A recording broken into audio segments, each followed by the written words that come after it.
Did you know the Friends of Hope is an initiative of Hope Media?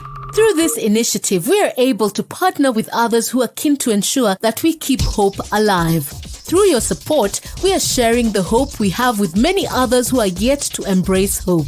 You too can become a part of this initiative today. Send your contribution of any amount to M-Pesa paybill number 933933. Account name Friends of Hope. For more information regarding Friends of Hope, please email friendsofhope@hopefm.org or SMS FOH to 20933. Join Friends of Hope today. Friends of Hope, keeping hope alive. Another quality service from Christ is the Answer Ministries.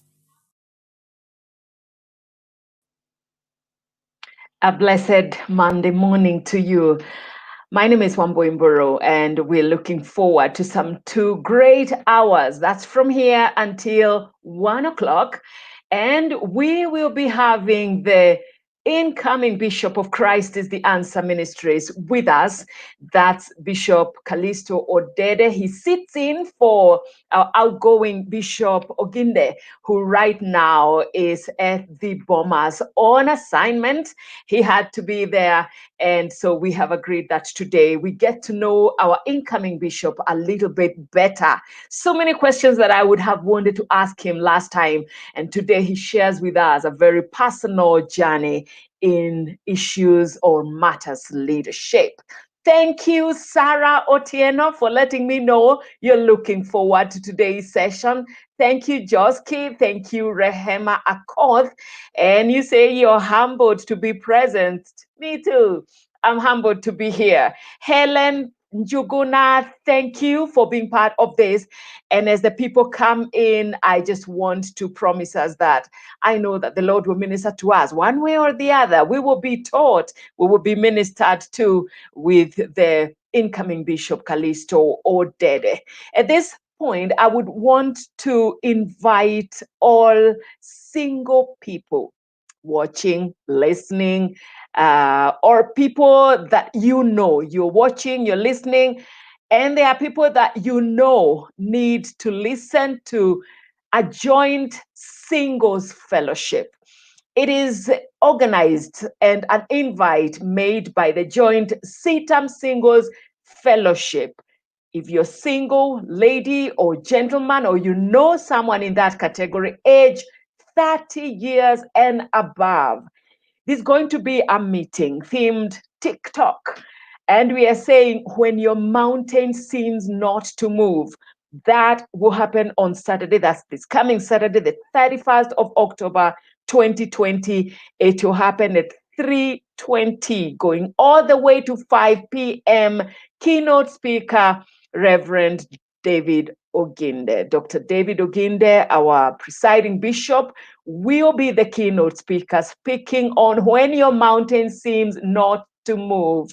I get this feeling more people than just the singles will need to listen to this. So you need to, you tell the singles because it's organized for them, but you can also tell someone else whose mountain may seem not to move. The principles will definitely be very, very helpful for all of us. So our presiding bishop will be there, and there will be a panelist discussion with Elder John Nganga and Pastor Simon Bevy. You're welcome to join the discussion. You will use the hashtag TikTok, and that's on Saturday, this coming Saturday, October the 31st.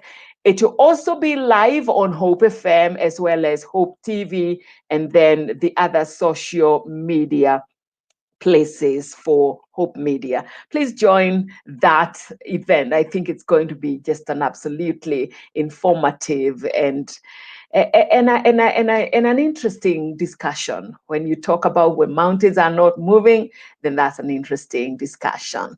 Joyce Getao, welcome also. And welcome Jane, and welcome Esther, and welcome Wameo, and so many others signing in. I can see you there. We should be live on Hope FM and also on YouTube and here on Facebook, all these places, Instagram as well. You should be able to get us there. Now, welcome with me, Bishop-elect of Christ is the Answer Ministries, Bishop Calisto Odede, as we talk about a number of things, then get to concentrate on his journey in leadership. How are you, Bishop Calisto? Doing very well, Wamboy. Thank you, and good to see you too this morning. Good to see you, and thank you. It was such a short notice that we gave you to be here. Yes, it certainly was, but I think we are told to be in season and out of season. Thank you. Yeah. Forgive us, even though we knew what we were doing. Just forgive us. You certainly do.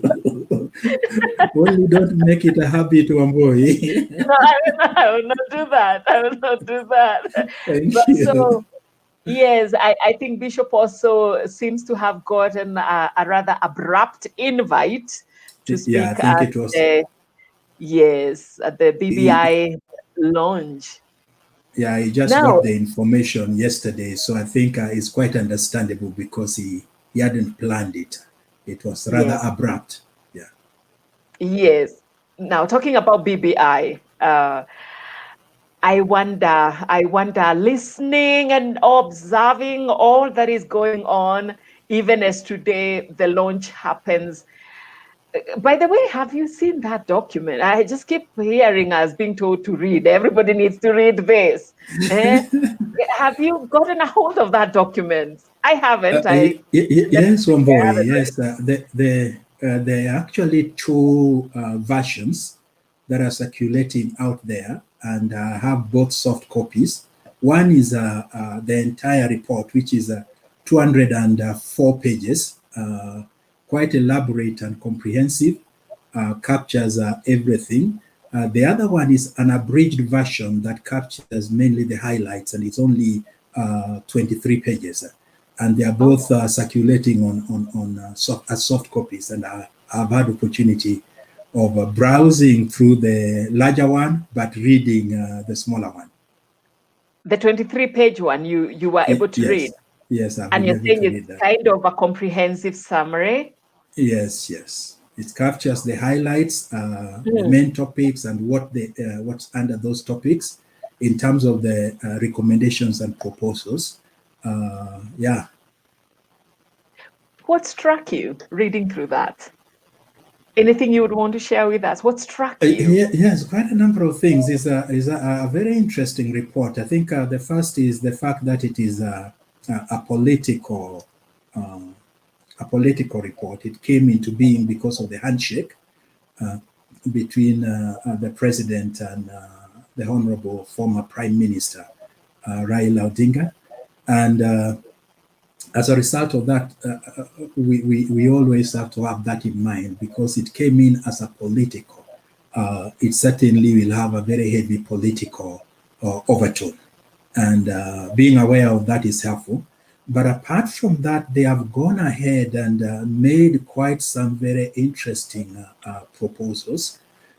Quite a number of them are very, very good proposals. I think they have shown concerns about what they call the Kenyan ethos. Do we have some foundation as Kenyans that guide us and lead us, that bringing values in our systems, values the way we operate, and they proposed how this ethos could actually be introduced, including every section teaching children right from primary school, going on all the way to secondary school, having a curriculum actually that brings out some of this ethos. They have talked about the issue of ethics in society, and have been very concerned that perhaps the way to deal with the corruption is because we as Kenyans are actually unethical, and we need to bring in some ethics in our lives. And so they proposed doing away, instead of the Ethics and Anti-Corruption Commission, just leave it as an Anti-Corruption Commission, remove the ethics aspect of it and take it to the NCIC that deals with national cohesion, that will be will bring about some ethics and training and teaching on ethical matters. They have proposed the question of identity. That one of the problems we may be having as Kenyans is that we do not have a Kenyan identity. So as a result of that, most of us tend to rush to our ethnic identity rather than Kenyan identity. And so they are saying in order to be able to deal with this, we need to go back into our history, go back and write about our history, how we all came to this little country called Kenya, from migration, from wherever we came from. Those who came from the Sudan, those who came from Uganda, those who came from wherever, that how did we all come and dwell in Kenya? So a kind of looking back. But they also said we need to have focus that looks 100 years from now. What do we want Kenya to look like in terms of national integration? They have also commended the fact that we need to work on our cultural issues, including schools, where schools, high schools can only admit up to 50% from that county. The rest should come from other counties in order to bring in national integration when people are still students and are young. They have an excellent recommendation about devolution, increasing the percentage of money that they received of 35% of the previous year's audited accounts. They have issues touching on governance, especially the structure of the executive, where they are trying to deal with the whole issue of what they call the winner take it all. That instead of one person getting the presidency and then the rest have to stand outside looking through the window as they eat the national cake, that in fact they use the phrase, let us make the cake bigger, so that instead of having a small cake, let's make the cake bigger so that more people can be able to eat from it. And so they're expanding proposing to expand the executive to have a prime minister, president, deputy president, prime minister, and two deputy prime ministers. They have a concern about the election violence and mentioning that the reason why there's been so much violence is that our elections have been mismanaged. And so they are proposing to get rid of the entire IEBC and come up with a new body and also structures that would allow for the chairman of the IEBC to be also the CEO of IEBC. They have proposals that are touching on inclusivity. And inclusivity, they are talking of the marginalized, the gender issues. They are talking on the those who are differently abled, how they can become part and parcel of the government. But I found an item there that I thought was not good. In that inclusivity, they mention people of other faiths. And what they are saying is that, Wamboi, if you remember, a few years ago, 2010, during that campaign for that constitution, the Christian took a stand against the inclusion of the Kadi courts into the national constitution, because we felt that the Constitution of Kenya should actually recognize the existence of God. It should go ahead and provide for freedom of worship. It should provide for freedom of propagation of faith and freedom of conversion, but it should not take one particular faith and give it prominence, and neither should it go the secular way that we have a constitution that is totally secular. So we are saying a constitution that recognizes God and gives all those other freedoms, but also allows the other faiths to practice their worship in manners that they would. But as it turned out, actually the Kadis court were included in the constitution.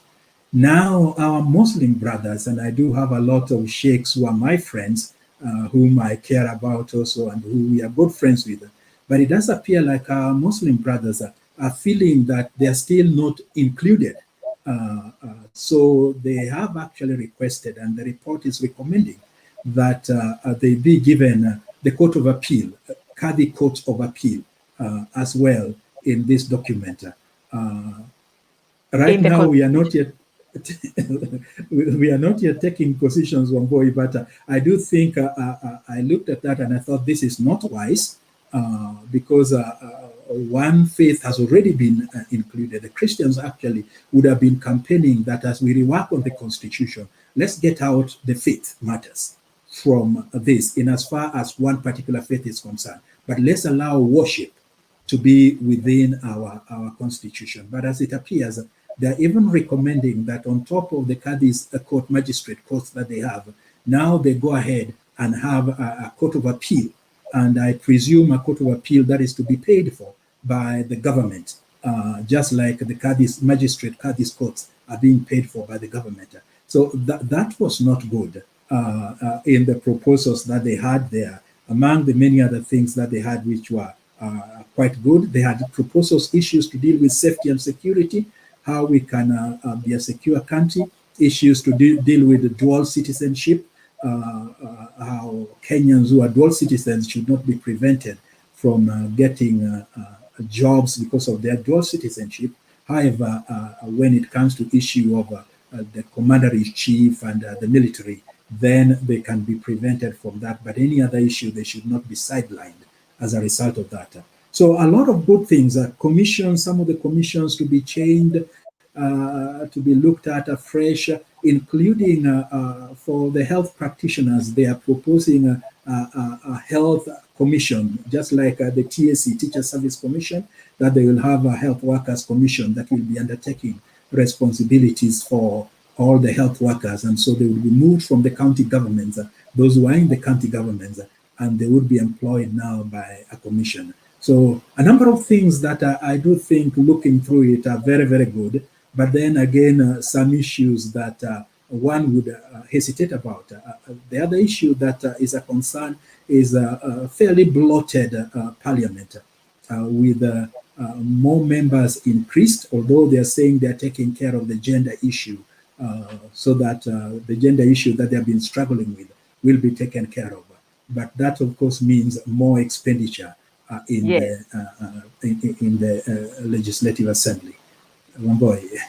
I'm finding this interesting. I have to go through it myself, but just from what I'm hearing from you and maybe what I catch here and there, some of the glimpses I keep getting here and there, it sounds to me like we will be right back to the, let's say, the narrative that the Christians had in 2010, that this is a good document, but it has some poison in it, if I may use the language that was being used then. Yes. And then the Christians too can know, are we headed there? Number two, are we also headed to where, like most Kenyans have been doing before in matters like this, where we follow the interpretation of the individual we feel we trust?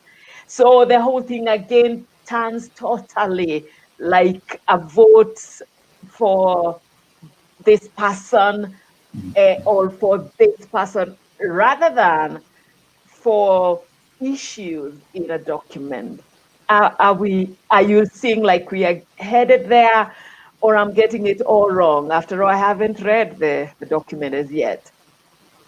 Thank you, Wamboy. I think in 2010, there were two main areas that the Christians were concerned about. The whole area of the family, safeguarding the family unit, the way the Christians would understand it from the Bible. And then the second area that was a major concern was the area of other faiths being brought into the Constitution. And that's a proposal and a recommendation that they are making They have not yet put it down to a referendum question. And I think this may be a good time for us to begin making noise. So that Yes. so that when the referendum questions are actually put out, then they will know that Christians will certainly take a stand if they bring this issue of people of other faith. And Christian will probably be voting a rather good document, but voting no against it. So our prayer would be that as they go ahead and discuss it and pen down referendum questions, that it would be penned down in such a way that issues that are divisive, they're thinking of this as inclusive, but in our view, they're actually divisive because they are preference issues. To prefer one religion or one faith above all the others, regardless of how we argue it. Each religion have their ways of practicing their faith, and that should not be enforced on the entire nation in a constitution that is for the entire nation. And I think that's the position that we are saying we need to argue for. On the other hand, when it comes to, because it was a political process, and Kenya being what it is, and an issue that perhaps this document is trying to cure, where we are very ethnically divided. And once our kingpin comes out and says, I've read this document for you, then no one else argues, no one else examines it in detail, because our leader has read it for us. So as a result of that, what in the end we find is that people just follow who they consider as their popular leader without necessarily being able to process this document to see what actually the good, the benefits, and what are some of the areas that we need to actually to be cautious about. And I do hope that as it gets out into the society, it's being launched out today, the experts who have worked on it are going to take some officials through the whole document today. As they do that, then the campaigns begin and the processes taking it to Parliament and the like. Our prayer is that it truly will be inclusive, including the Christians. Because if it's not including the Christians, then it is exclusive. It's not what we are talking about.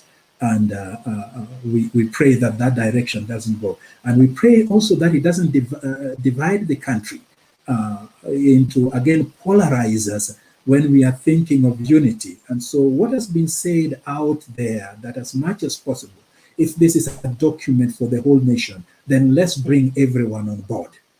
Let's make it a national document. Let's have ownership together, both for those who are proponents and for those who are suspicious that it may be a Trojan horse, where outwardly it is a gift, but inside the enemies are actually lurking inside or hiding inside in order to destroy. I think that both sections would come on board if it is a national document, and all people be allowed to make input into this document together. All right. Thank you, Bishop Calisto. And at this point, just to apologize to our radio listener.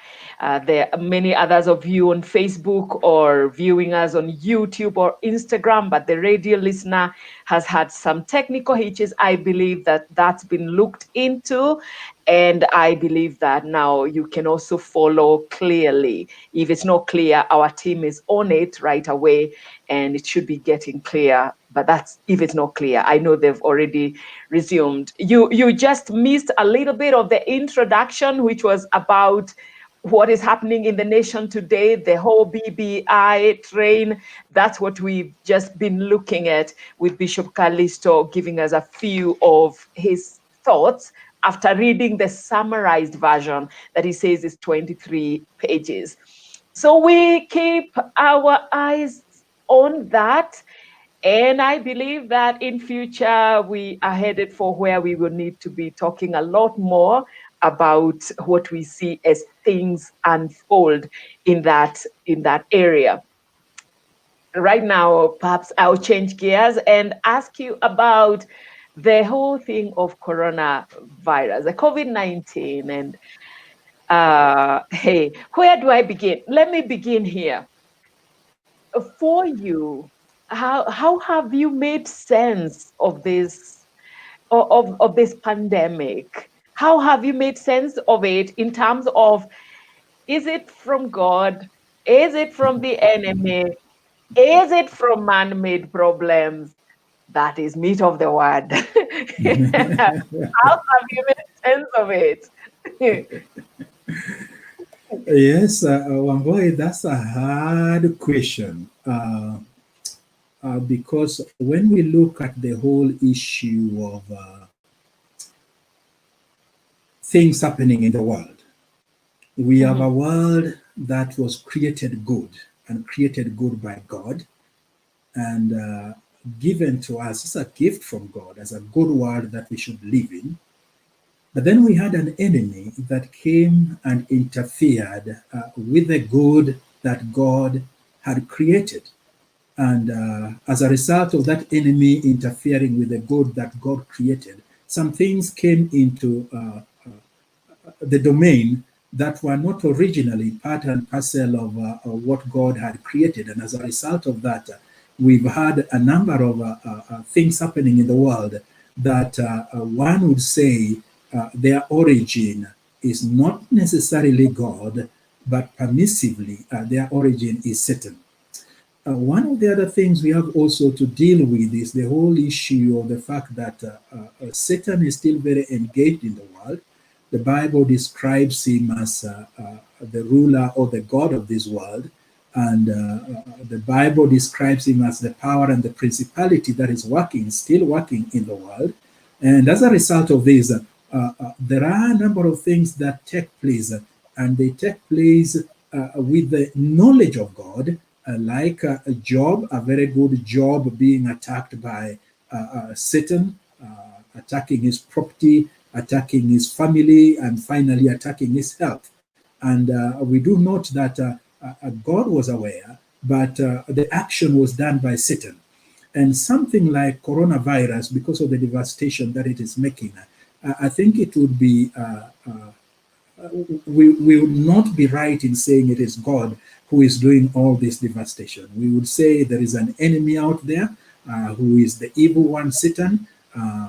God may have lifted his hand, like in the book of Job, we read that he removed the hedge. And when he removed the hedge, the attacks came on Job. So God may have removed the hedge temporarily, but we can say what we are seeing actually is a devastating attack from the evil one that is bringing all this into the world today. Now, someone may say sometimes God does that because he is using the enemy to bring judgment so that he may actually cause us to start responding to him. For example, God using the Babylonians, who are an enemy to Judah, attack Judah, because he wants to bring judgment upon them. And we see this in the narratives in the Bible again and again, when God actually uses the enemy to draw attention to God's people, that they are going the wrong way. Now, that may be a case, but a case not necessarily that God is judging us, but God is drawing our attention. Because some of the things that happened during these last 9 months, or is it 6-7 months, are quite amazing. I've been a Christian for a long while, Wamboy, but I've never seen so much prayer mobilized.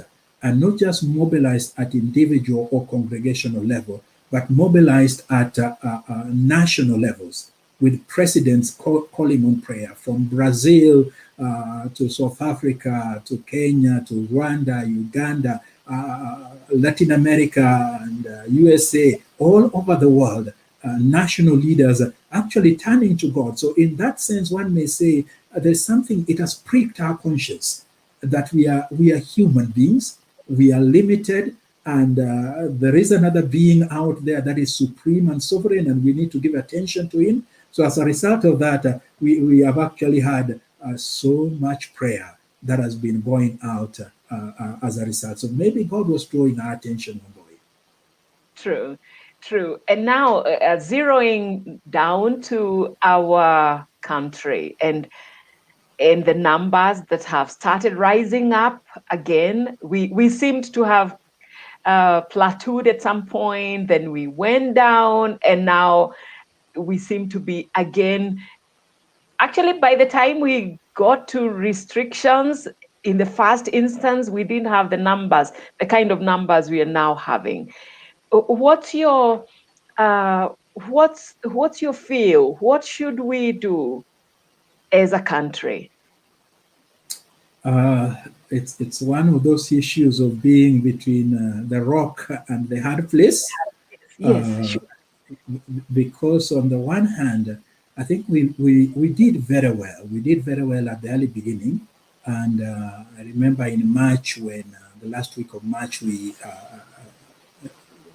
locked down.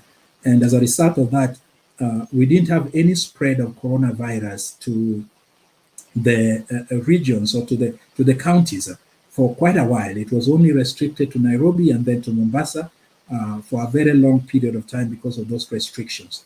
But what we are seeing now is that in the last 3 days, I think so, we actually have overshot all the previous records that we have with over 900 infections reflected on a daily basis. Now, this is, I think, an issue that has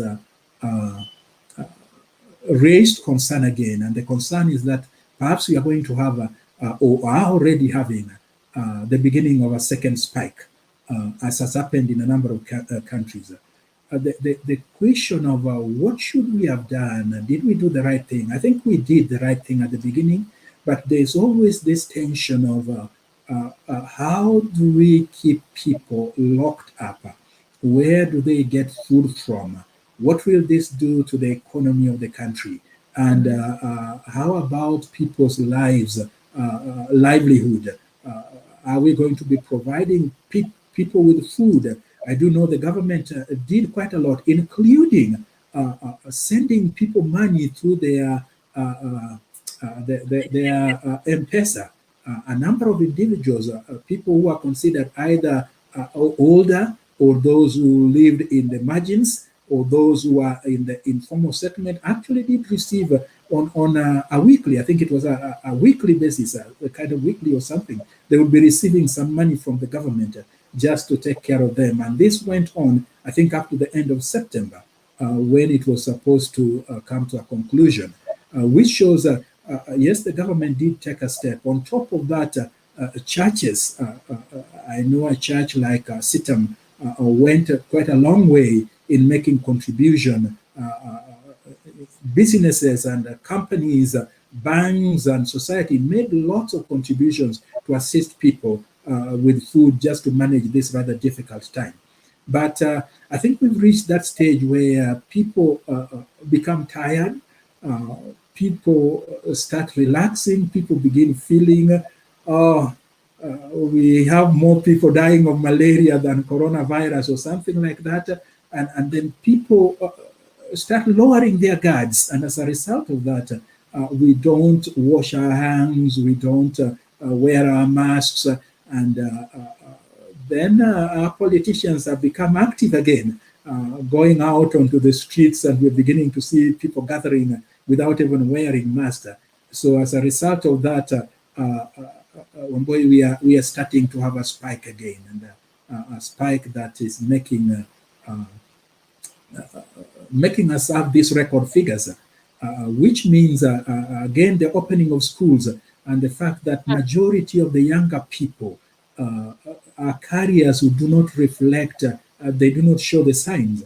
So they would go home and interact with their parents and older people, and the older people would actually be affected, while the children, the younger people, are not affected at all, because often they don't show the signs. So this is a concern. The other concern is that the numbers of deaths now have really increased, as opposed to what it used to be before. We would have 3, 5, 6 people. Now we are having 12, 14 every day, which is rather high also. And I think that's a great concern that we do have. What would you advise happens if you were to advise, just from where you are, from what you know?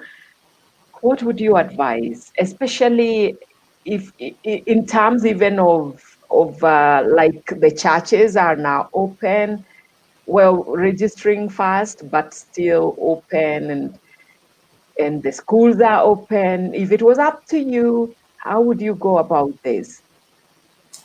That's an issue that every organization, including every church, have got to sit down and come with a decision. Although the churches are open, apart from the schools which are enforced by the Ministry of Education, but although the churches are open, no church is actually being forced to have an in-person service. As a matter of fact, I know one church that has made a decision they'll not open until next year, January. And so they have not opened at all. So it's not mandatory that the church must be open. And some churches, including the one where I used to be, Nairobi Baptist Church, did not open with everyone, delayed. CITAM did not open with everyone, delayed quite a bit until the right protocols were actually put into place. And so I think if we are thinking of a church opening, they must open, but open with the right protocol. As a matter of fact, I'm even encouraging churches, which we did in Nairobi Baptist Church. Once you start functioning, invite the Ministry of Health, the county government Ministry of Health, people who deal with epidemiologists, to just come and assess you in terms of how are you meeting with the requirements, with the protocols. And it's amazing sometimes when they do come, they'll shock you by the things that they see, which you don't actually see. So they will say, yeah, you are doing very well, but you are sharing microphones. Yes. That is no, you should not do that. Or they say you are doing very well, but you are sharing a pulpit. And Yes. when the next person comes to speak on the pulpit, they are breathing in all the air of the person who was there before. So I think that's a recommendation that I would give to the churches. Just have some people involved with the Ministry of Health, or set up a committee that includes people with the Ministry of Health, that gives you advice on a day-by-day basis on how you are doing in terms of the way forward. Secondly, I think, Wamboi, just looking through what has happened in the wider world, Europe opened, the UK opened. Now they have closed for at least partially closed for 6 months. They're saying they're bringing their country for 6 months. France had opened, they have closed again. And Italy have gone back into partial closure. And a number of countries, USA now is recording something like 83,000 infections per day. India per day. India is recording 100,000 infections per day. And when we look, Germany had opened for a while and even opened school. They closed again. What we are beginning to see, Wamboi, is that I think we need to prepare ourselves. This is a long haul. It's not a 100-meter dash. We are talking of maybe 2 years of something like this. It's a long haul. And if it is a long haul, therefore, we've got to learn how are we going to survive in a situation like this? How do we maximize, still reach our greatest potential? Even with an enemy lurking out there called coronavirus. So it's a long haul, and we just need to be able to survive, and not just survive, do it in such a way that we do not endanger the life of any individual. We do not endanger our people. We do not unnecessarily expose them, because even if a vaccine is found, trials are going on in different places. Maybe they will start giving it out sometimes next year. So we are talking of almost 2 years journey, and we need to prepare ourselves. It's a long haul. That's not encouraging, but it may be the truth. It may be a longer haul than we than we thought. What are you personal as you step into the role of Bishop of Christ is the Answer Ministries? Within within this, and well, even times belong to God. So really, this is, I would look at it like this is also of God, that you're stepping in at this very time of this pandemic.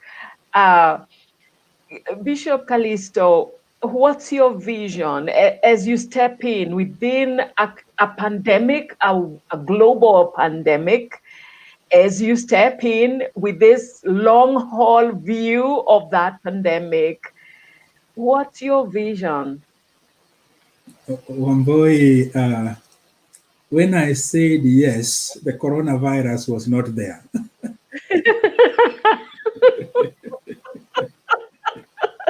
Should I change my mind now? Tell me. Should you change your mind? I'm hearing of a phrase that is now being touted around, a phrase called pandemic leaders.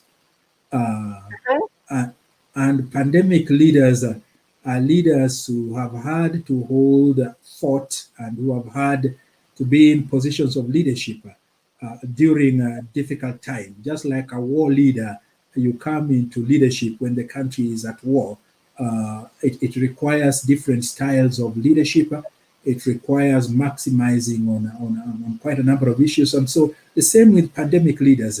And so we've looked at how some pandemic leaders managed in previous times when they had the Spanish flu and other areas. And we want to follow suit that we still would be pandemic leaders.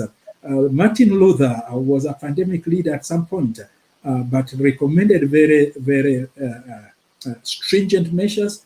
He actually used a phrase and said that as a leader, you don't leave your fort. And so he recommended that leaders in those days, they did not even know how to handle some of these issues like we do today.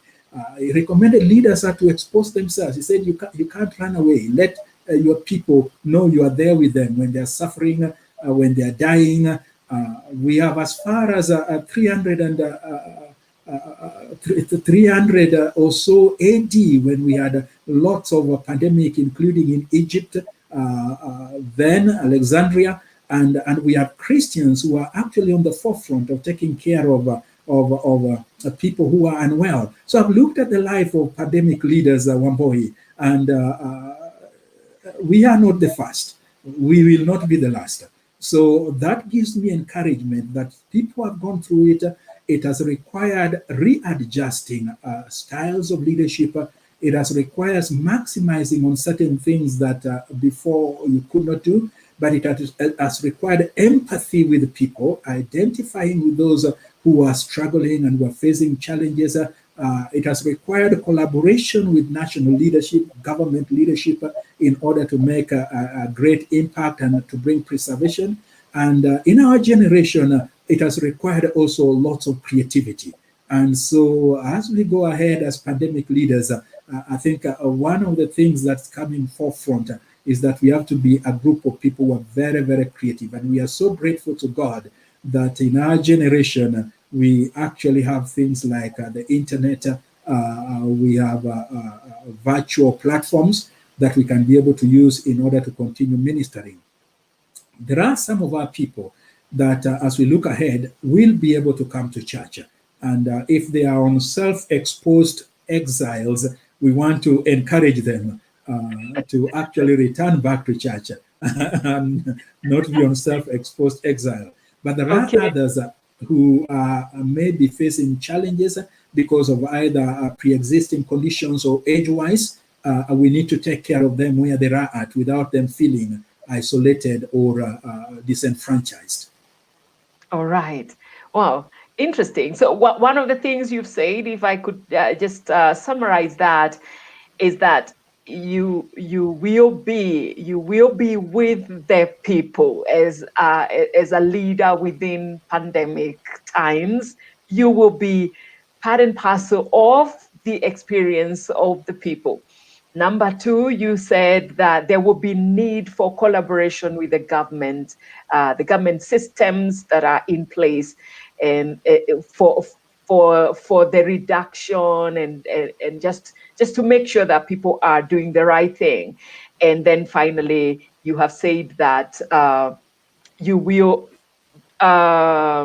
be creative. You will want to see creativity. You will want to encourage creativity so that ministry continues. Did I get the roles of a pandemic leader correct? Oh, wonderful, Wamboe. Wonderful summary. Thank Yes. you. Thank you. We will take a short break. Bishop Calisto Odede, the incoming Bishop of Christ is the Answer Ministries, is with us today, all the way to 1 o'clock. In the next hour, and I really can't wait to get there. In the next hour, he shares with us his personal journey in matters leadership. We'll be looking at joys, we will be looking at tears, we will be looking at flat places, we will be looking at mountaintop experiences and valley experiences. That's in the next hour. If you're watching us on Hope FM, the radio, then you can catch up with the news highlights at 12. Let's take a short break and be back in a short while, about 5 minutes, and we can come back.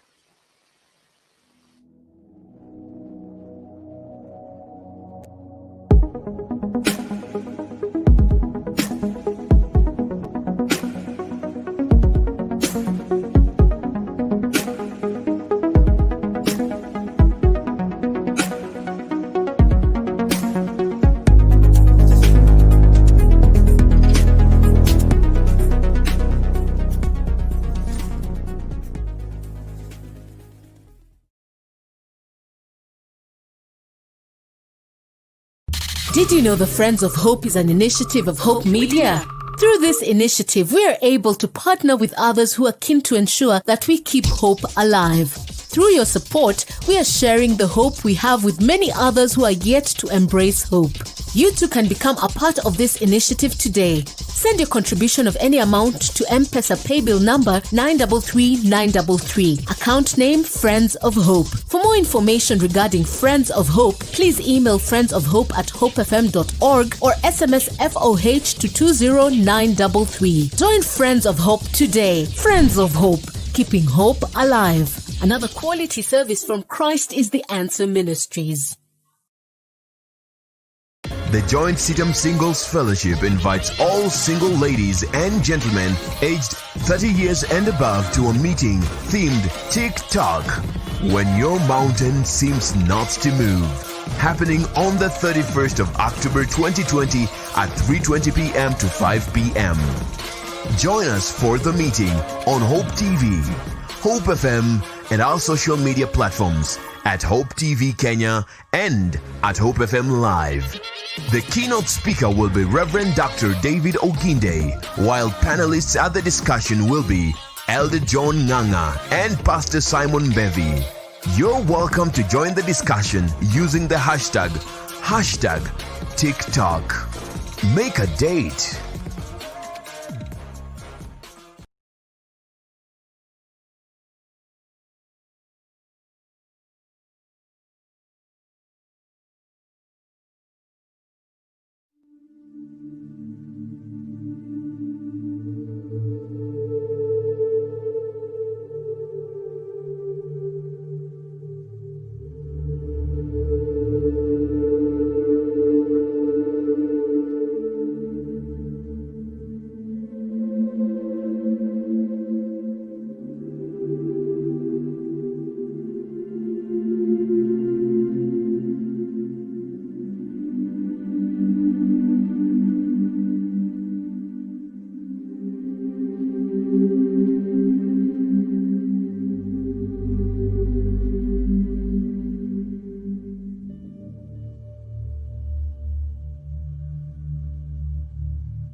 Did you know the Friends of Hope is an initiative of Hope Media?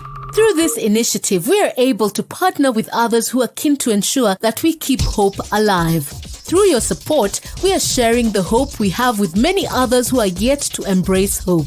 You too can become a part of this initiative today. Send your contribution of any amount to M-Pesa paybill number 933933. Account name Friends of Hope. For more information regarding Friends of Hope, please email friendsofhope@hopefm.org or SMS FOH to 20933. Join Friends of Hope today. Friends of Hope, keeping hope alive. Another quality service from Christ is the Answer Ministries.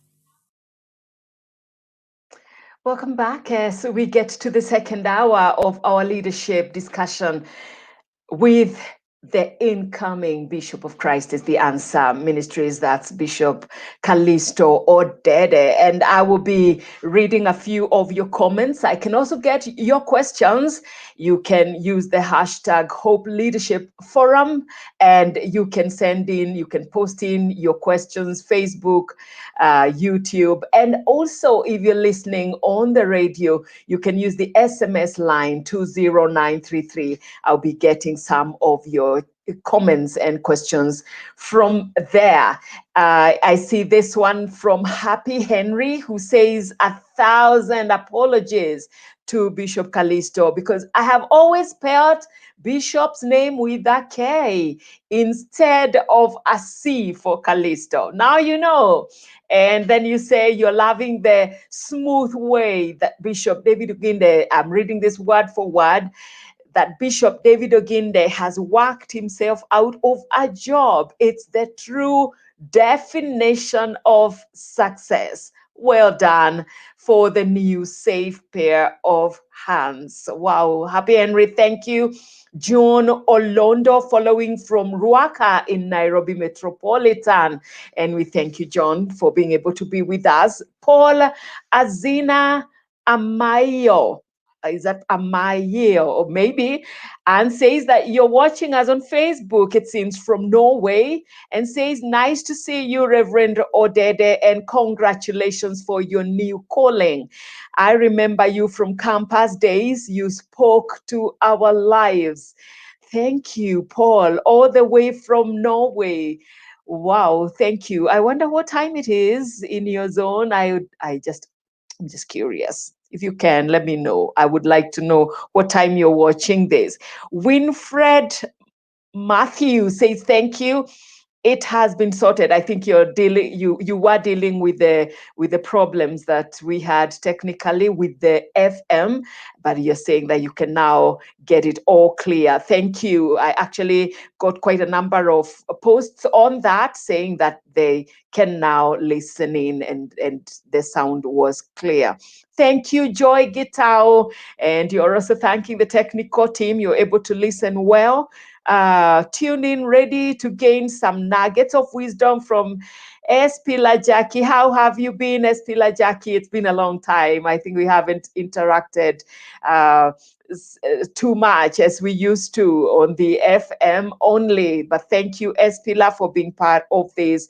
We appreciate you as one of our most regular listeners of Leadership Forum. Thank you, Marie Chacha Brooke, also watching. You didn't say from where. Carlos Mbithe watching, saying it's wonderful, getting the forum clearly. Joyce Getao, thank you for watching. Masila Ingabetite. I may have not done good justice on your second name, but you're tuned and we are grateful, as well as Helen, as well as Sarah Woga, who said, praise God, Bishop and Pastor Wamboy, good to see you. And it's good to see you too. Paul Morage saying, good discussion, but I feel, and Bishop Calisto will be picking this in just a while, I feel that the government should target the high-risk behavior areas, not bringing back blanket lockdown. I think it's a great observation there, and we will look at that, Paul. Salome Mwende says, wow, seriously, even the pulpit. And you say, these are great tips coming along. Indeed, indeed. When you get to think about it, even the pulpits can be a problem in terms of spreading the virus. David Chalo Musioka saying, listening through YouTube channel, insightful. Thank you, Omboy, and Reverend Bishop Calisto Odede. Thank you also, David. Isaac Mire saying, let's focus on the throne of God. I guess you wanted to say because he is merciful. All right. That's about praying about the pandemic, I believe, focusing to the throne room of God and calling for his mercy. Thank you. Thank you, all of you, for this. Steve Chalo. Steve Chalo, is that from Valley Road, I believe, the outgoing, I believe, head of the Faith Ministry. And Steve Chalo says, I'm tuned in and it's good to see our incoming bishop. Good to see you too, Steve. Sheila Jahenda says, hi, Wamboy. Why? All right, that was when the radio was not clear, and we thank you, Sheila, for letting us know that you weren't getting us too clearly. So if you have a question on any of the topics, it can be on the BBI, it can be on the coronavirus, and it can also be on the personal journey of our Bishop Calisto Odede in matters leadership. Now inviting him back so that we can pick it up. Welcome with me now, Bishop Calisto Odede, the incoming Bishop of Christ is the Answer Ministries. Just a comment on a question that came from Paul, or an observation that came from Paul Bishop, where he was feeling that the government should be more targeted so that we'd never get again to like a whole country on partial lockdown, that we just target the problematic places. What do you think of that observation? I think what we have seen is that where there has been some kind of a restriction on people interacting, social distance and the like, it has actually affected. The virus needs a human being to move it from one place to another. It cannot move on its own. It rides on the back of individuals. So if you can limit a human being from moving from one place to another, you actually limit the movement of the virus. However, we are also aware that complete lockdown actually has its consequences. Businesses are shut down. Many people have been retrenched. Individuals do not have source of food as a result of that. So it has its own disadvantages. But on the other hand, I think allowing everything to go back as usual, with people interacting as if there is nothing out there, then we are going to have a spike. And again, we don't have to theorize about this because we have seen it happening in other countries. And we do know if we go that direction is exactly what's going to happen here as well. I think my own position has been what I've called in many places the Nehemiah style. Nehemiah comes up and he says, we have an enemy there called Sanballat, Tobiah, and the Arab, and they want to attack us. Therefore, let's carry on one hand our swords, but let's pray to our God. And then he says, so we prayed to our God, and then they still carried on one hand the sword. In other words, let's take all the measures that have been proved to actually assist in containing the spread of the virus. And at the same time, let's pray to the Lord our God. And as we call on the name of the Lord our God, he is a gracious and a merciful God. He'll be able to hear us. That's the Nehemiah model that I recommend, actually. Oh, the Nehemiah model. Yeah. Does that include, because he was saying that they were to carry the sword as they continued with the work. So you That's too right. would go for a lockdown.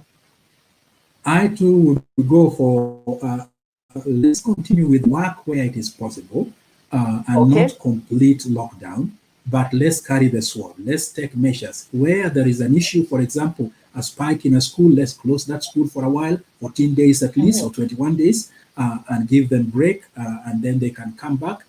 If it is a county, where we are seeing there are situations and issues that are coming up within a county. If it is the bars, someone has talked of the risk areas, like the bars, if they are the ones that are bringing an issue, let's contain them there. And so selective kind of, I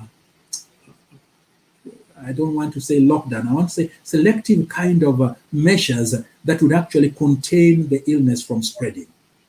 Okay. Without a blanket kind of measure.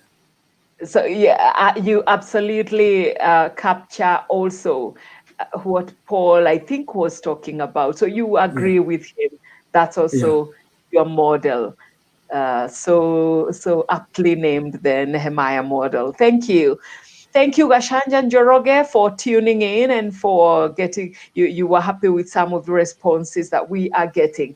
At this point, even as I wait for questions that may be coming from the SMS line 20933, we are able to still get your SMSs there. And if you send it, then I'll be looking at it later. As we do that, Bishop Calisto, now to you. As a leader, and as a leader who has quite a journey behind you to today, when you're now at the door getting into the top leadership of Christ is the Answer Ministries. How much of that journey can we cover in the remaining minutes? I don't know, but I would like us to really cover some of the peaks, some of the valleys, some of the greatest joys, and some of the tears, really. I don't know, but maybe on a flat, before we begin to take the highs and the lows, if you could just take us through when the journey of leadership starts for you, as far as your the way you perceive it. When did they start the journey in leadership? Thank you, Wamboi. Again, a very broad question, but let me try to respond. My response is that I don't remember any time in my life when I was not in leadership. Wow. I don't remember. Right through high school, as far as my memory goes back, I've always been in leadership in one area or another. I think went through the university. I was actually the Christian Union chairman at Kenyatta University.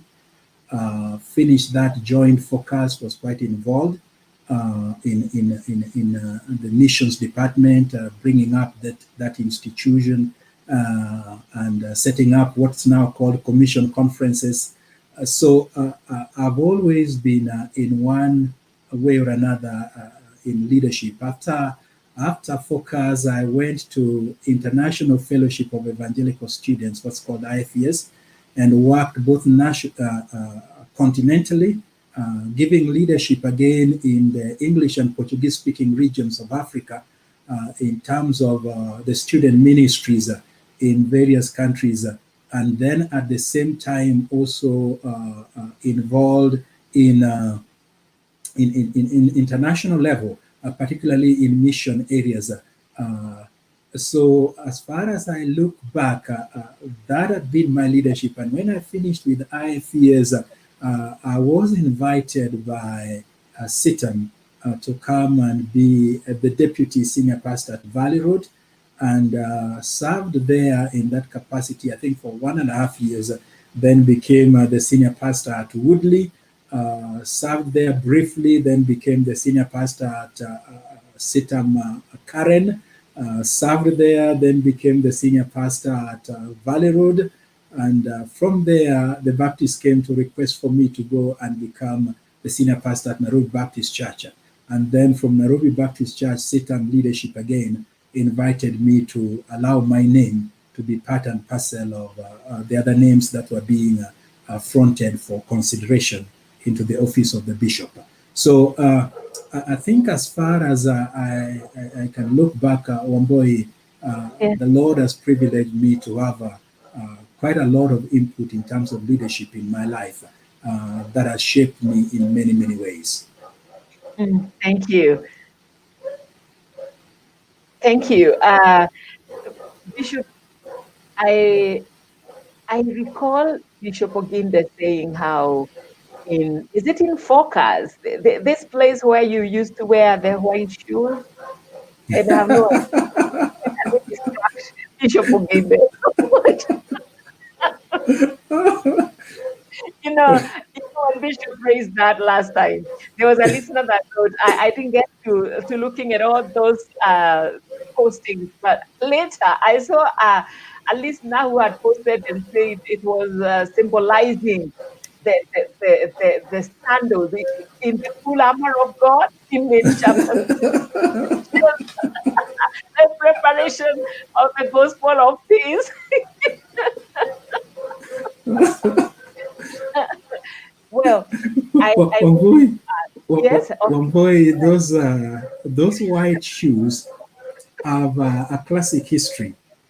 As a matter of fact, in that meeting where I spoke at the Nairobi University, and Bishop Oginde was there, and he's saying I was wearing white shoes, my wife was also in that meeting. Then we were not even relating. I did not even know her. And what struck her then was the white shoes. And I saw the white shoes. She actually dismissed me outright. How can you be wearing white shoes?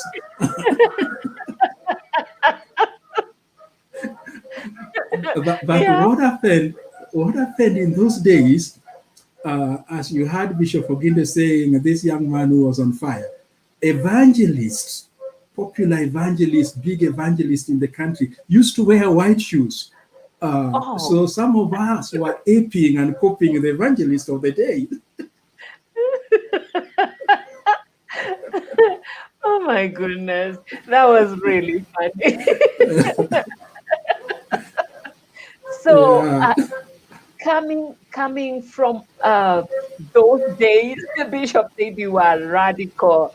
Just coming from those days, focus, commission.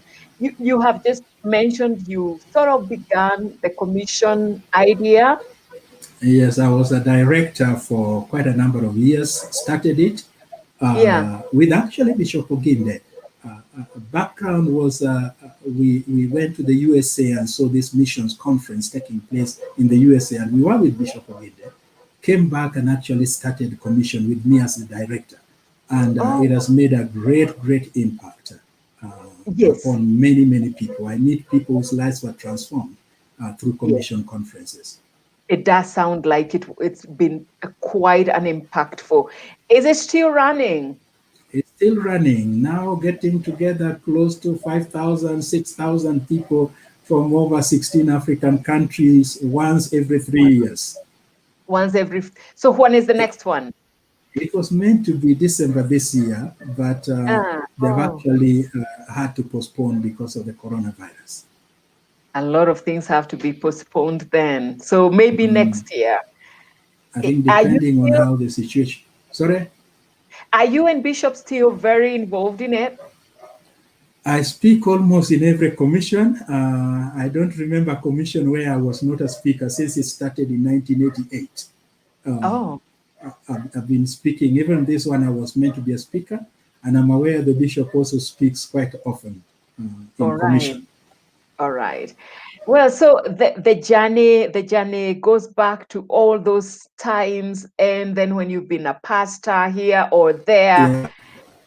I had promised that I would look at some of the peaks, or let's just call them some of the highest times in terms of leadership that you have experienced. That's another broad question. I would like you to zero it and determine for yourself how much you want to share. But some of those things that even looking back, you thank God to have been part of. Thank you, Wamboi. I think looking back into my life in terms of leadership, I realized that there is a sense in which God prepares you by giving you certain kinds of exposure, which when you do go through them and you handle them, they become like stepping stone to other avenues of leadership. That people don't start leadership at the top. there are a number of people who wait to start leadership at the top, that people start leadership by responsibilities that you get on a day-by-day basis. And as you become effective, they develop qualities in your life that actually will be used by the Lord in order to honor himself. I take, for example, my engagement in the Christian Union at Kenyatta University as the chairman of the Christian Union. That was a leadership, leading a team of about 300 born-again Christians. We had to plan the programs, plan the preaching programs. We had to step in when the preacher did not turn up. We had to be involved in small groups, getting them together, training the small group leaders. Now, all those developed in me certain kinds of qualities of leadership. It is also there that we developed in prayer. I think having a group that prayed, and nearly all the people who are with me in the committee during that time are involved in ministry today, serving in one way or another. It developed in us leadership, the trust in God, the faith to believe in a God who works miracles, a God who is at work among us. Now, all that during this time at Kenyatta University. So when we started working with Focus, already God had laid in my heart some foundational basic leadership principle, prayer element, the whole question of organization, minutes taking, and some of these things that make a leader. God has started laying them in my life from that early time. I think the other thing that I can trace back also to that period of time is the renewal, if I may call it revival, renewal, that came during that period of time in Kenyatta University is amazing, amazing. God moved in a tremendous way.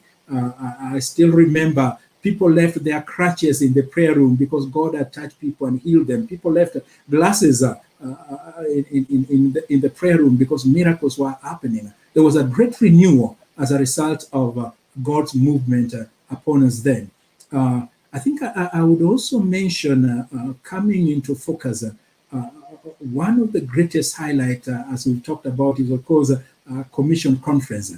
I was invited in Focus to come and assist in initiating, starting evangelism and missions department, which were not there before, and Commission was part of the missions department. And coming in and being able to inaugurate that department and see it picking up, and the Lord using it to the extent that years afterwards, now is almost 30 years afterwards, what we started then is still going on and touching a lot of other lives as well. I think that has been encouraging. Perhaps I also may need to mention here that Wamboi, at that point, Focus was being considered more as a Bible study movement, because they were quite involved in helping people to study the Bible in small groups. And it was known more as a Bible study movement. But because the wider students were beginning to turn charismatic, were beginning to turn Pentecostal, and Focus, although the staff workers were charismatic Pentecostals, but they were fairly evangelical. So many people thought Focus was quite unspiritual, just like you had the bishop saying the other day. So when people like myself came on board Focus, there was actually a great movement again, renewal among the students that brought in a massive support to the work of Focus. Someone would say it was almost like a turnaround in terms of bringing more people to identify with Focus in those days. So again, I saw their renewal. Wamboi, coming on to my time with IFES, I had a difficult role of working in some very difficult countries in the world. I had to work in Sudan when Sudan was still very restricted, but going into that country, meeting with groups, training leaders, holding conferences. I had to work in Eritrea when Eritrea was actually not allowing a Christian ministry. Pastors and Christian leaders were being arrested and put in jail. I had to take a risk and go in. At some point, someone asked me, "Are you not afraid what would happen to your family when you go into those countries?" And I responded and said, "I'm more afraid what would happen if I do not obey and go in, because then I would be I would be going on my own." So working in a country like that, sometimes having to sneak in and take food stuff instead of putting my clothes in my suitcase, I would put rice, I would put cooking oil, because there was shortage of food, and going and passing through customs without knowing whether I would be able to pass through customs. All those really strengthened my faith. And I look back to those days and I say, God was actually doing something in my life in encouraging me to trust in him, to put faith in him. And that as long as I'm doing his work and I lean on him, he will walk with me that journey. And I saw the kind of things that he did during that period of time, the countries we impacted during that time. And I really rejoice and praise God for that. And of course, then moving into the pastoral ministry, great highlights, great times of joy. I enthusiastically remember our time in Woodley, short time, but a great time in CITAM Woodley. I remember Karen. Karenites will excuse me for saying this. Those days, people considered CITAM Karen as the Catholic Church of CITAM, and that's not a negative statement. But oh my goodness!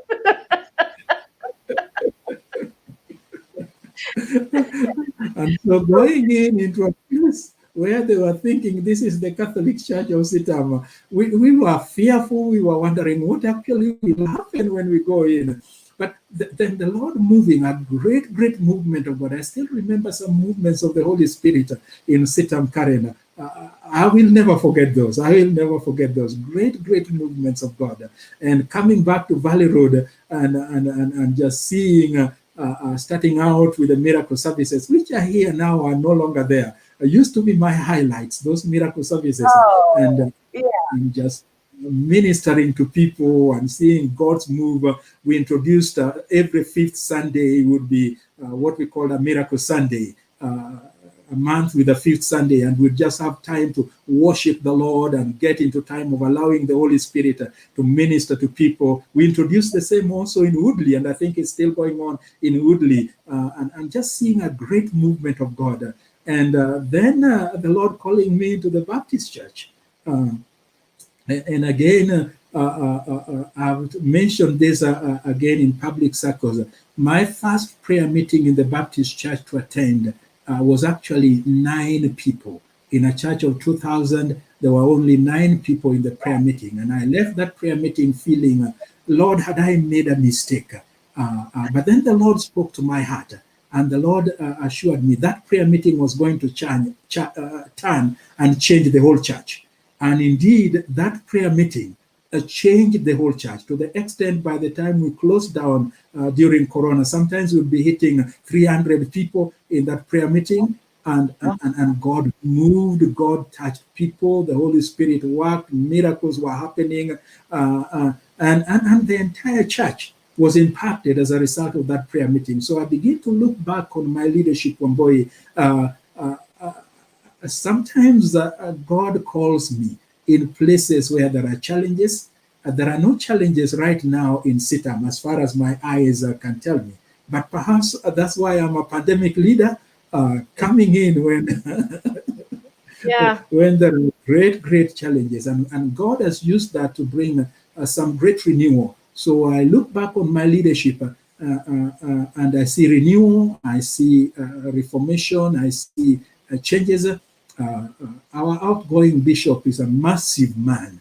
He has big shoes, and the Lord has also used him to put wonderful structures in CITAM, so that I really don't have to worry about structures, because there are wonderful structures that would enable the ministry to go on unhindered. But perhaps begin thinking of internal, national, and international, and just look at what might the Lord be telling us as we look within us as an institution, as we look at the nation as an institution. and perhaps as nationally. Wamboi, I've talked too much. And thank you. It's quite a journey. I will still perhaps ask for like a vision, like or shall I ask what would be like your first priority, if that's a better way of asking it. I would want to know, as you come in, what's on your mind for CITAM as a family of believers. Let me sidetrack by mentioning something an old Baptist pastor once told me. An old Baptist pastor once told me that when you come into an institution as a leader, there are some things that you should not do. One of them is you should not speak in a manner that shows the person who has been there before you was not effective or efficient. And he said that and said the reason why you should not do that threefold. Number one, he has his people in that institution. And the moment you tend to speak as if to infer he had been doing nothing, you already lose those people. They will not be your supporters. So you lose them. And number two, your achievement may not supersede his. You may not even be able to do a third of what he has done. So by coming in a manner where you are pompous and beating your chest and feeling you will do much, much more than he has done, you actually are making a mistake, because you don't know whether you would even be able to accomplish a third of what your predecessor has done. And number three, he said, please remember, someone else will be taking that office also after you. And they will also have the opportunity to speak. Who is that wise Baptist pastor? I'm curious. He's an old Baptist pastor, and I really appreciated those remarks. And because of that, I would actually want to make comments about my vision with the other understanding. A scripture verse comes back to me. Let him who withdraw his sword not boast over him who sheathes his sword. The person who withdraws his sword is actually getting into battle. Yes. The person who is sheathing his sword, he has wounds. Perhaps his hand has been cut. He has a bandage on his head, but he has survived the battle. He has won the war. He has survived the battle. And so he's sheathing his sword. And so he who comes in, who is just withdrawing his sword, needs to be careful that he does not boast over him who is sheathing his sword. So with that, I really commend the leadership and the achievements of Bishop Oginde. Marvelous achievements, great works that he has done, and kudos to him in every area. Sometimes I sit back and I wonder, having someone do the kind of things that he has done, is there anything left for me still to do? But I'm also sure that the Lord would not have invited me on board if there was nothing that he wanted me to do. And I'm also sure that he's encouraging my heart that there is something he wants me to do. And internally, that by the grace of God, he may bring renewal upon us. I would have loved that I came into office when people were meeting the usual way. But for some reason, the Lord has seen it fit that people are not meeting the usual way. But just renewal among us as staff, renewal in my own personal life. I just need God to move and bring renewal in my life, renewal among my colleagues as pastors and as ministers, that by his grace, he may be able just to bring renewal upon us as leaders. And when he does that, that spills out among the congregation and begins to touch other people. So in whatever way he will be able to do that in my life, I'm praying, Lord, I'm available. I'm looking forward to you bringing renewal in my life and also in the lives of my colleagues as we go on to serve you in CITAM. That's internally. And internally, I'm also praying that the Lord helping us, that we would be able to get exposure to our pastors. Well, boy, one of the things that makes leaders is the whole area of exposure. When people become exposed to other things, as they say, when you only live at home, you think your mother is the best cook. But when Oh, you okay. when you have an opportunity to go other places, taste other food, you begin to see, people can actually do things a little differently. And my prayer is that if there is a way we can give our pastors, our leaders, exposure, whether it is interchange program, exchange programs, or whether it is conferencing in other places, exposure that would just expand their visions to see people are also doing things in different ways out there.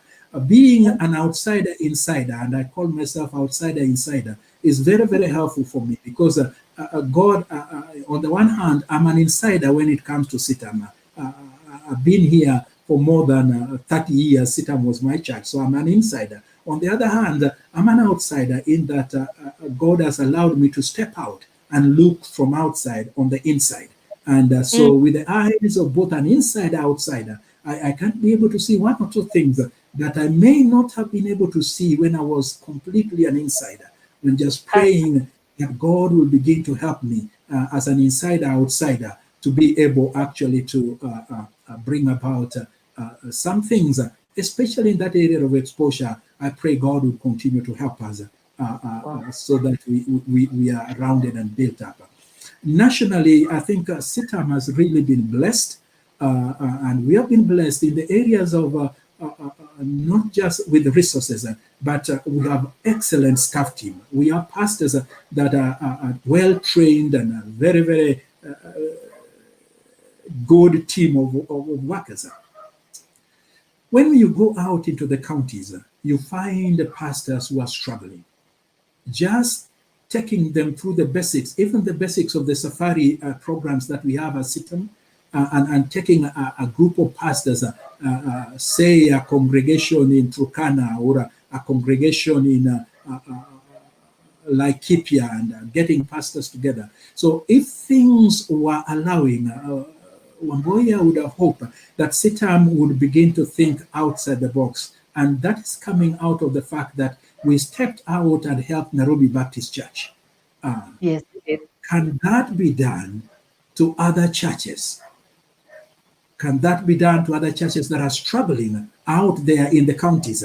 So that even if it means just preparing pastors' conferences where CITAM pastors will go and minister and encourage them, making a national impact.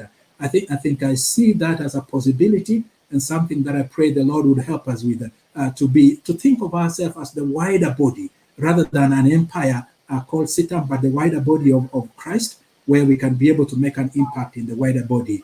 I'm praying about that. And then internationally, Wamboi. I'll come back to that one is very interesting. I'll come back to it. Yes, but go on internationally.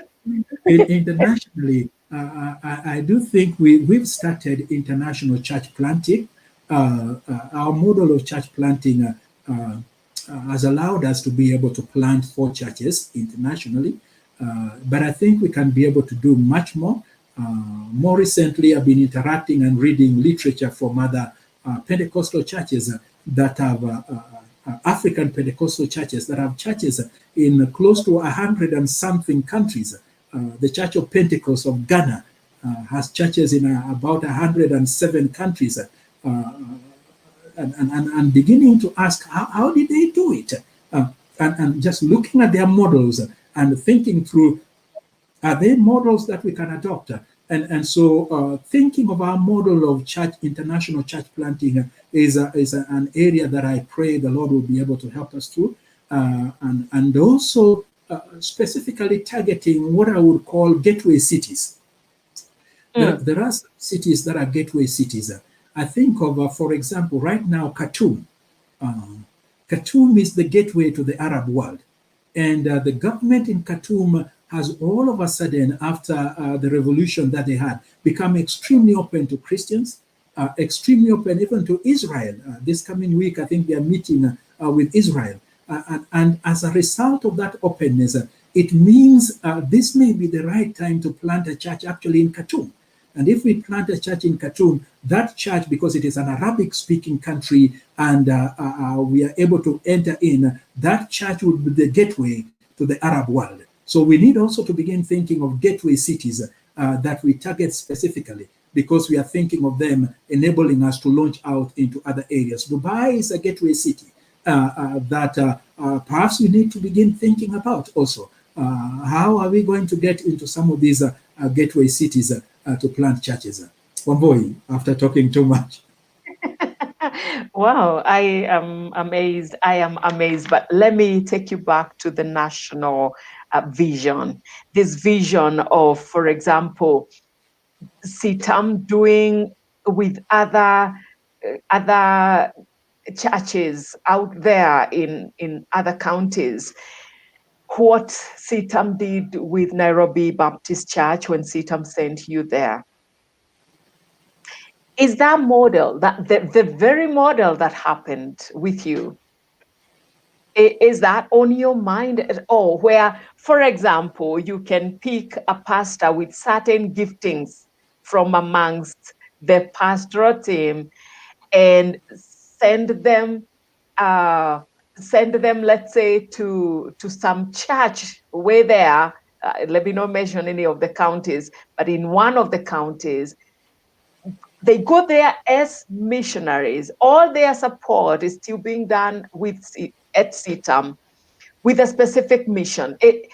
Is that viable, or you're just thinking in terms of conferences and teaching places and getting pastors and helping from where we are? The very model of what happened with you in Nairobi Baptist Church, is it part of the vision you have? I think the Nairobi Baptist Church model was an expensive model, expensive to CITAM, and I think we may not be able to do that more often unless second thought that I would have for me is a thought of are there some struggling churches that actually have potential of making a great impact, but bringing an input in that church and helping them to come up, and then some may require want to associate in one way or another, other may not require that kind of association, but being able to help them come to that level. Secondly, are there areas, towns, that we can actually start an ongoing fellowship with pastors, not of one denomination, but bringing together 20, 30 pastors that regularly we will be exposing in some things that have to do with the governance of the church, how to lead the church, how to be able to make an input, how to be more accountable, how to set up structures and systems, and then bring renewal in the church, how to grow a church, how to work small groups. But do this not once as a conference, but something that you do repeatedly. We do repeatedly, almost quarterly or something like that, having functions with the churches like that. I think that's a model that is possible, and that CITAM can actually be able to do, because we've been blessed, and with this blessing, we need also to be a blessing to others. Amen. Amen. Amen. Thank you. Thank you. Just to mention Betsy. Betsy, I do know Betsy from one of the ministries at Valley Road, but now she's in Istanbul in Turkey, and she's saying Istanbul is well represented. Thank you, Betsy, and all the best to you. She's one of the frontline workers, as I remember her. Thank you. Sandy is streaming live. Jerry Bere with a question there. I think some myths that we may need to bust about you, and I'll be coming to that, Jerry. But first, because I had said we would look at highs and lows of ministry, let me get to some, maybe just one low in ministry that you could recall, and to get us there from our brother Otiende. Maybe I can use that to launch. He says, ask the bishop whether he has ever had moments when he felt like quitting ministry due to one reason or the other, and how he dealt with it. That question captures the question of lows. Would you want to approach it that way? 3 times. I have Three. come to that 3 times, yes. So Yes. I think the initial time was very early in my ministry. And since I've said this publicly, I can go into the details, where I began comparing myself. I was trained in the university as a teacher, a physics chemistry teacher. I was posted to teach, and I taught for about 7 months. Then I left teaching and joined ministry. And then when I joined ministry, I still remember the Christian Union gave me a green bag as their farewell. And that bag became my home, because I was traveling to Nyeri, I was traveling to Eldoret, I was traveling to Egerton, I was traveling all over visiting Christian unions in the country. Now, at some point, I interacted with some of my colleagues who had stayed on in teaching 2-3 years down the road. And they seemed to be doing very, very well. And I began a kind of discontentment with myself.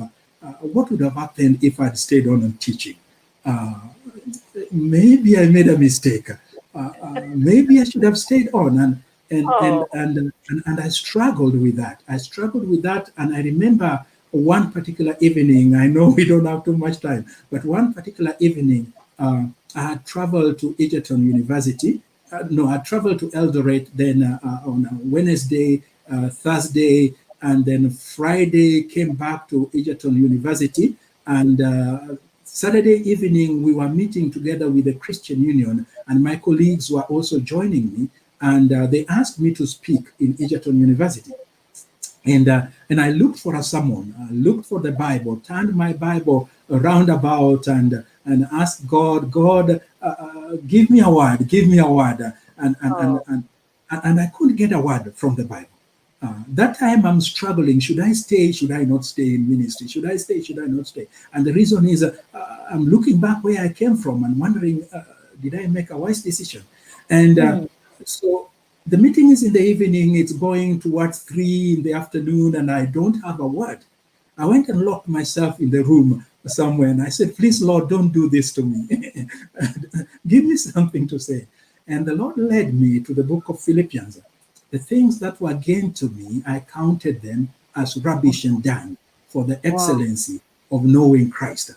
And I broke before the Lord, and I began to weep, and I said, okay, Lord, I surrender my future. You have a purpose for my life. I'll do what you want me to do. That day, that was my sermon. I preached to myself in the meeting. And it was a great move of God, an awesome presence of God. So God actually returned me back. And even in the other 3 cases that I've made reference to, including my initial coming to CITAM, I came to CITAM 9 years from the time I already have an appointment letter, but I came 9 years later on, including that. I didn't arrive until 9 years later. I won't go into details. Even those, God really moved in my life and affirmed to me, this is it. So yes, I have had those moments of trying to quit. But if ever you are in ministry and you sense you want to quit, please remember you did not call yourself, someone called you. And before you quit, go back to the person who called you and talk with them and say, I actually want to quit, and this is the reason why I want to quit. And when you go back to the person who called you and tell them your reason why you want to quit, they will always have a word for you. A word that will restore you, that will refresh you, that will bring you back to where they want you to be. Wow. Thank you, Bishop. Somebody is saying that they actually are of the Muslim faith, but would like an appointment with you. Maybe we can look at that as a side chat. It would be a joy. It would be a joy for you. I know. I have many Muslim friends and meet with some of them, and including some sheikhs that they probably know. It would be a great joy for me to meet with the person. All right, thank you. Thank you. So how many minutes do I have? So I can't go to too much. I seem to have just around 3 or 4 minutes there. And then I will have to call it a forum. And what a forum it's been. I think we've seen some of the highs. We've seen, but you didn't say the third one. No, you said the 3. And then No, I didn't avoid. I will not. I'll not say that. you did forget. No, I didn't forget. I just didn't want to say it. It was deliberate. Okay. All right, then. If it was deliberate, I'm going to leave it. Pilar Jackie is extremely happy with the quote you said. The people don't start leadership from the top. They start by handling responsibilities that develop their leadership skills. Joske is asking whether focus still exists. Is it still there? Very, very active, and they still are. Even right now in coronavirus, they have almost close to 400 groups that are still meeting online. Okay, someone has written from CITAM Karen, and they are in the office because I can see they are writing from the official page of CITAM Karen, and they have really laughed at you at the point you had gone, at the point you were just about to go to CITAM Karen, that it used to be called the Catholic Church of Christ is the Answer Ministries. They've really laughed at that. And says Bishop Calisto Odede, it was a pleasure having you as our senior pastor, and we are honored to still be under your leadership. Thank you for that from CITAM Karen official page. And I also saw Esther Marima. Esther Marima says, hi, Wamboy, I remember working with Bishop at Woodley, and says it was awesome. Now, Esther Ogonda is asking about the miracle service. You just mentioned that. And she says, rightfully so, I do know this. I know this. Bishop, some of us are still mourning the Friday miracle services that are no longer there. They want to know if, because now they know that you also kind of feel like you have a history with the miracle service. Perhaps I just have a question for them. Would we be looking at a space where, for example, the miracle services can still be part of the worship experience at CITAM? I think right now, the state we are in, a ministry, especially ministry that requires contact, has to be restricted as much as possible. And we will, should the Lord be able to allow us to get together later on in other areas and other functions, we'll need to find out a little more details because I'm sure there is a reason why for now they were suspended. And I think that's understandable. All right. All right. Thank you. Thank you. I will wind it up. I am being told that I have ran out of time, but what a great time we've had with the incoming Bishop of Christ is the Answer Ministries, Bishop Calisto Odede. In the future, we also should be able to host his wife, perhaps together with Mom Nancy Oginde. That would be, I am looking forward to, oh, the Lord grant that I should be able to do that. I am really looking forward to that great time with those two girls, and just know what their past, even together, has been like. Please pass our love to the incoming bishop's wife. Thank Elizabeth. you very much. Yes, we are looking forward. We are eager to hear from her as well. And thank you for such great insights. And thank you for sharing your vision for us that has come in 4 prongs. There's the renewal part, there's the exposure part for especially the staff and pastors. There is the international part of more planting of churches in gateway cities. And there was the other part that has to do with national, being at a national level, a caregiver to other churches that may be needing care and also needing some input from CITAM. We thank you Bishop of Christ is the Answer incoming Bishop Calisto Odede. Thank you for your time at a very short notice. I appreciate. Thank you very much, Wamboy. God bless you. God bless you too. Up next is the news at 1 o'clock if you're on radio, and after that, Shangilia. Have a blessed Monday afternoon and a blessed week ahead. Did you know the Friends of Hope is an initiative of Hope Media? Through this initiative, we are able to partner with others who are keen to ensure that we keep hope alive. Through your support, we are sharing the hope we have with many others who are yet to embrace hope. You too can become a part of this initiative today. Send your contribution of any amount to M-Pesa paybill number 933933. Account name Friends of Hope. For more information regarding Friends of Hope, please email friendsofhope@hopefm.org or SMS FOH to 20933. Join Friends of Hope today. Friends of Hope, keeping hope alive. Another quality service from Christ is the Answer Ministries.